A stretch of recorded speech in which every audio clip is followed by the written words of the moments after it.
Before we get into it today, this video is sponsored by Factor 75. You ever watch those online videos that say something like, if you're hungry but don't feel like cooking, here's something quick and easy you can make. First, lightly saute some diced onions, which is obviously not what you want to do. So you just go order some takeout instead, and then it comes in an hour too late and it's not even that good.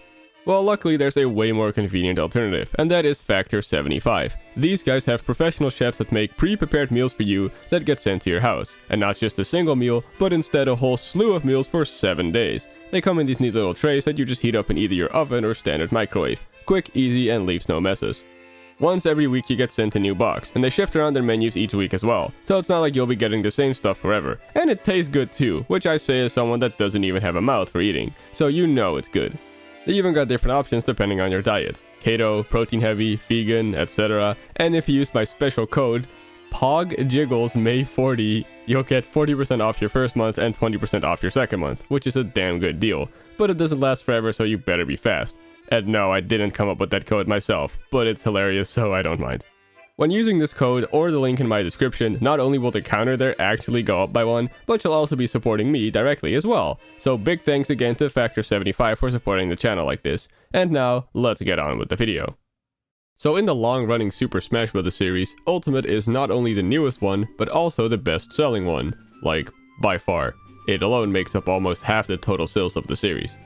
This means that there are a lot of people that have played Ultimate, but not any of the previous entries, which is a shame as they're all great games in their own right. But if you ask me, Ultimate is the best one, so it's totally okay to just have played that one. However, there was a very big feature in those previous games that isn't in Ultimate at all, and that would be the trophies. For those who don't know, these were in-game collectible figurines that represented characters, objects, all sorts of things from the many different franchises the game featured. Mario, Zelda, Sonic, Pokemon, Street Fighter, Captain Rainbow, you name it. Like I said, trophies were a big part of the franchise. They technically weren't in the original, but it did have these character profiles you could check out, which provided info on each character and let you view their model, which was later turned into proper trophies in the sequel, Smash Bros. Melee. The opening cinematic of Melee suggested that each fighter was just a trophy brought to life, which was fully realized in the story mode of Brawl, where them being trophies played a major role in the plot. Obviously, the developers had to painstakingly create all these 3D models, and with each game having more trophies than the last, I'm sure it took up a lot of development time each game. So much so that they sadly chose to completely omit them from Ultimate, making it the first game since the original to not have them at all, instead making something new called Spirits. Like I said, trophies took up a lot of development time, so I completely understand them not making them for Ultimate, and I would have been totally fine with this if it wasn't for one little problem, and that is that spirits are boring as all hell. Personally, my favorite part of trophies wasn't even the fact that they're neat little 3D models to look at, it was that each and every one of them came with a little description of what the character or whatever was all about, giving a quick little rundown of who they are and what they're like. It even listed what games they came from. This was especially cool considering how big of a crossover game Smash is. You'd be extremely hard-pressed to find someone that's deeply familiar with every franchise featured. I personally know very little about Metal Gear Solid, especially when I was a kid playing Brawl, but I knew who Snake was because of his trophy. It taught me that he has an insanely high IQ and that he speaks 6 languages. That's cool, and it stuck with me as I got older. Ultimate replaces this with nothing. Spirits are literally just PNGs of things that teach you nothing. The only bit of information it provides you is what series they come from. Woo. You can fight against these spirits in the game, which means you play a battle against CPUs that are supposed to invoke their spirit, if you will. The Tails fight from Sonic the Hedgehog is against a yellow fox with a jetpack and a laser gun, because Tails is a yellow fox that makes inventions and can fly, hence the jetpack and the laser gun. If you're familiar with these characters, these references will make you go, oh neat, that's clever. But if you don't know who these characters are, which is very likely with just how many there are, these references will fly completely over your head. For example, I have no idea who this is. Why is she represented by the brunette Zelda alt? Why is she accompanied by a cyan Falco, a blue Charizard, and a white Incineroar? Why does it take place on the Reset Bomb Factory stage? Why does she start with a Cocoa item? Is it because of the birds in the artwork? Well, what is the significance of her and birds? I don't know, and the game sure as hell isn't interested in letting me know. It doesn't even tell me what game I'd have to play to find out. I know she's from the Castlevania series, but which one? It really does baffle me that there are no descriptions here. It can't have been that hard to write one for each spirit, right? Especially considering a lot of them already have descriptions via their trophies in previous Smash games. Just port those if it would have taken too long. If you've never played Xenoblade Chronicles, you'd have no idea who this guy is and what his spirit battle is supposed to represent. Well, here's an easy fix. Boom, a description that took me less than a minute to write. It lets you know who he is, what he does, what he's like, and so on. So if you then go to fight his spirit battle, you'll know that he's Ryu because he's strong, he has super armor because he defends people in battle, and that he loves to taunt because he's a goofy fella. Even spirits that don't have a CPU battle could have had a description letting you know stuff about them. Learning is something us humans naturally enjoy, and Smash Ultimate has such a ridiculously large amount of spirits, it would have been really nice if the game also bothered to let you know who they are and what they're from. This is just one of those things that bug me about Smash Ultimate. I made a video a while back going over some stuff Twitter told me they don't like about the game, and I got a lot of requests to do more of this, so here I am. Except this time I wanted to make a smaller video that's more focused on my personal opinions, though I feel like most of you will agree with me anyways. So first, let's start with more stuff that doesn't have anything to do with gameplay, because who actually plays this game? Not me, that's for certain. In a big crossover game like Smash, you need a quick and easy way to tell what franchise any given character or stage is from, for the people that don't know every series by heart. You can go into the tips menu where every character has a small paragraph going over their origin, but I mean something quicker and easier to see. Luckily, Smash already has a good solution, being these series icons that accompany every character and stage. On the character select screen you see them behind the render, and on the stage select screen they're to the left of the stage's name. When in battle, they appear to the right of the character's battle UI, and overall it looks pretty slick. Now, I really don't have an issue with these existing, obviously, but what bugged me is that for some of these franchises, they picked something really dumb to represent it. Most of these are completely serviceable. Super Mario is represented by the most standard power-up, the mushroom. The Legend of Zelda has the Triforce, which is literally the main logo for the series. They make sense. But then you have stuff like the Minecraft series icon. That's not Minecraft, bro, that's Dropbox. Obviously, it's just supposed to be a block, like a grass block or something, since that's pretty much always been the main icon for the Minecraft launcher on PC. But in that case, why not make it look a little more like this? You know, with grass and stuff. Better yet, why not have it be a creeper face? Easily the most recognizable Minecraft mob there is. Probably the most merchandised Minecraft being there is. And it's in the game's logo itself. Like, come on, it was right there. Another stupid one is the Final Fantasy icon. Hey guys, want to see me recreate it? Wow, I'm a graphic designer. Every mainline Final Fantasy game has their own piece of artwork in their logo, and are all completely disconnected and different from each other. So to represent all of them, they just took the initials of the series name, FF, and I get that.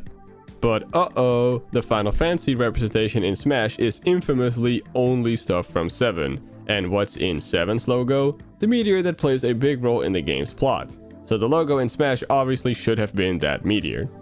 Kind of the exact opposite is true for the Persona series icon. It's the logo of the Phantom Thieves, which is the group of rebels Joker is a part of in Persona 5. This icon has absolutely nothing to do with any other Persona game other than 5, and unlike with Final Fantasy, other games in the Persona series are actually represented in Smash, 3 and 4 specifically, as there's music tracks, skins for mementos, and Mii costumes from Persona 3 and 4. In this case, I don't really mind it though, cause 1, each Persona game has wildly different themes and such, so it's hard to pick a unified logo. 2, this icon actually looks good. And 3, what most Persona fans agree on would have probably been the series icon if it was more generalized is this, which is ugly, so it's fine in my book. And finally, a really interesting case is the Xenoblade series icon. Back when Smash 4 released, there was only one Xenoblade game, so there was no unified symbol for the series yet, and thus they just used the main object the game's plot revolves around, the Monado, and I think it looks pretty great actually.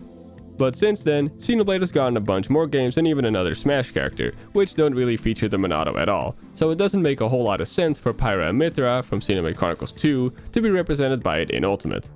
The obvious answer would be to change it to the core crystal Pyra and Mythra have on their chest, but that doesn't really make sense to represent Xenoblade 1, aka Shulk, with.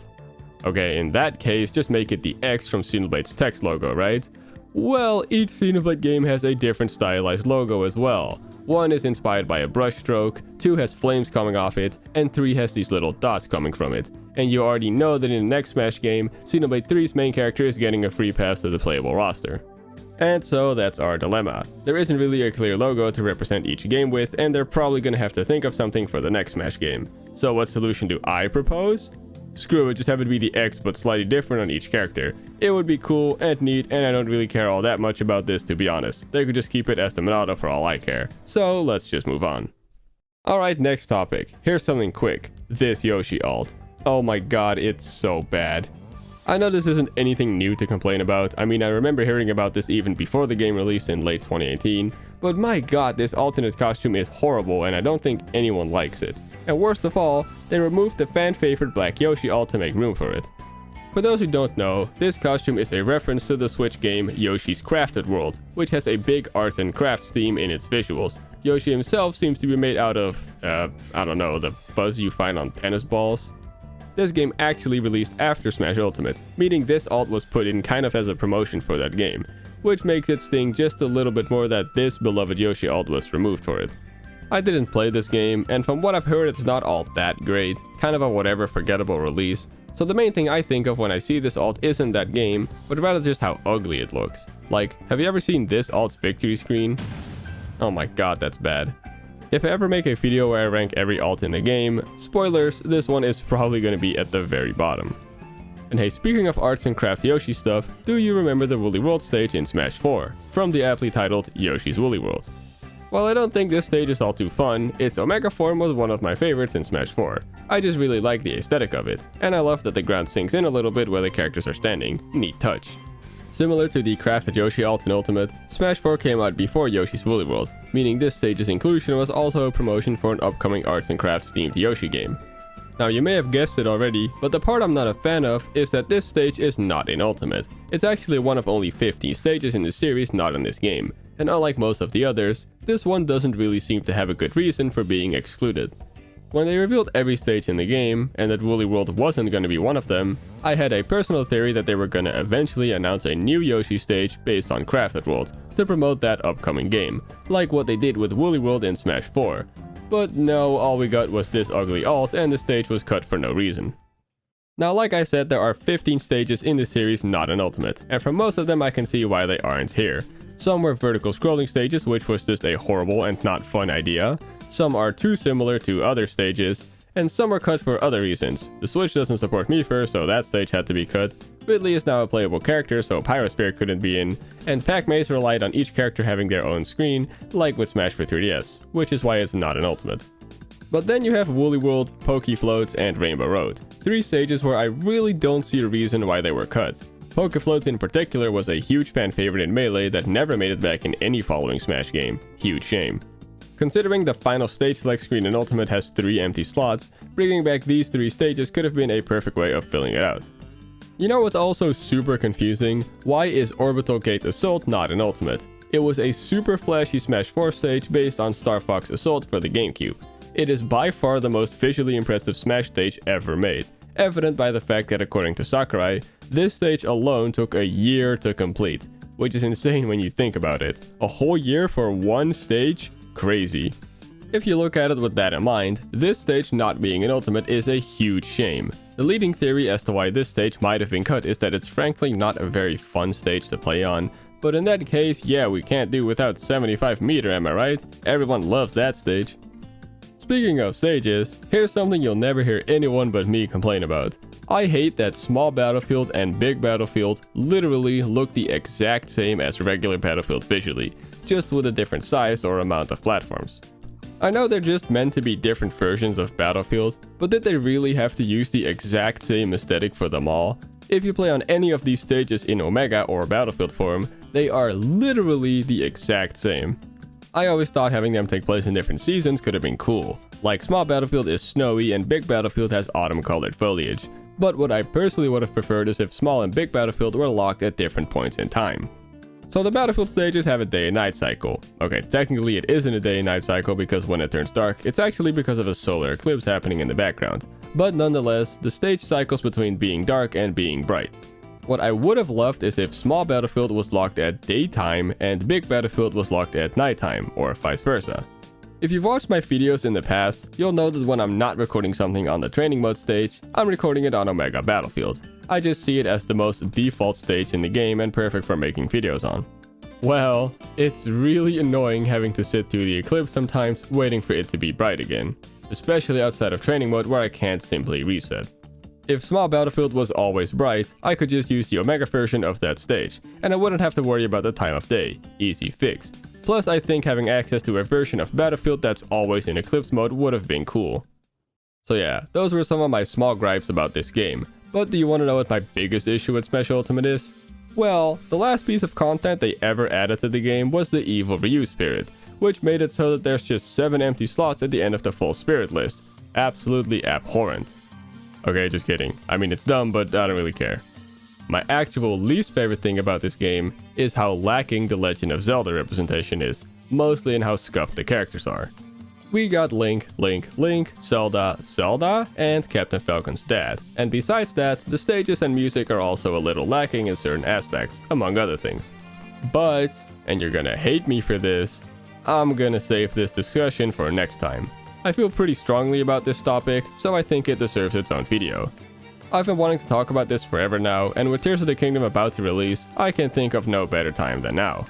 I know that this means I'll be making 2 negatively focused videos in a row, and that's right after I just made one. I promise I'm not gonna start being a hater channel or something. My video plans just kinda happen to line up this way schedule-wise. Sorry.